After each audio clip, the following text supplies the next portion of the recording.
सुभद्रा योजना रे मिलिब टंका हेले एथिरे केउ माने आवेदन करि परिबे यार बयस सीमा केते रही एथिरे कौन कौन डॉक्यूमेंट लागिबो एने जारी है सरकार तरफ एक बड़ अपडेट आसतु जदि आपण माने सुभद्रा योजना अधीन में 50,000 टଙ୍କା पाइबा चाहूँगी तेज ए भिडियो बड़ गुरुत्वपूर्ण जानिबा पूर्व वीडियो को लाइक करूँ सब्सक्राइब करनथिले एबे सब्सक्राइब करी पाखर थिबा घंटी चिन्ह को दबाई दिंतु।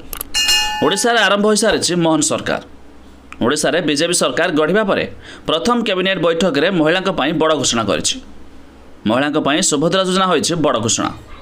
तेज निर्वाचन समय दल पक्षर दि जाइथिबा प्रतिश्रुति अनुसार आगामी 100 दिन मध्य राज्य में सुभद्रा योजना लागू हेबो बोली कुहाइछि।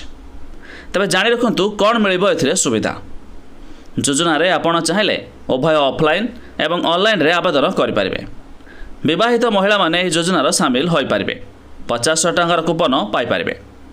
तेज सुभद्रा योजनार मूल लक्ष्य होउछि महिला को सशक्त करबा एवं समाज रे सेमानकु आर्थिक स्वाधीनता प्रदान करबा। तेज योजना पाई कौन रही मापदंड। सुभद्रा योजना रे आवेदन करिया पाई समस्त डॉक्यूमेंट जेपरिक आधार कार्ड, बैंक अकाउंट, ठिकाना प्रमाणपत्र, mobile number, passport photo, income certificate, ration card आदि आवश्यक। जदि आपण ए योजना रे शामिल हेबाकु चाहुचंती तेबे ओडिशार बासिंदा निहाती होइथिबा आवश्यक। केवल विवाहित महिला माने योजना रे शामिल होई परिबे। एहा छड़ा महिलांक बयस 23 रु 59 वर्ष बयस होइथिबा आवश्यक। गुरुत्वपूर्ण कथा है सरकारी चाकरी करथिया महिला योजना रे लाभ पाई परिबे नाही।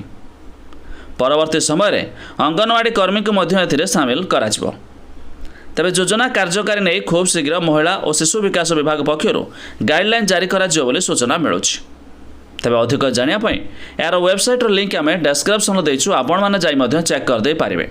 आ आपण भी पाई पारिबे प्रत्येक महिला माने 50,000 टंकार भाउचर जाहाकू 2 वर्ष समय मिलियो व्यवहार करिबा पाई।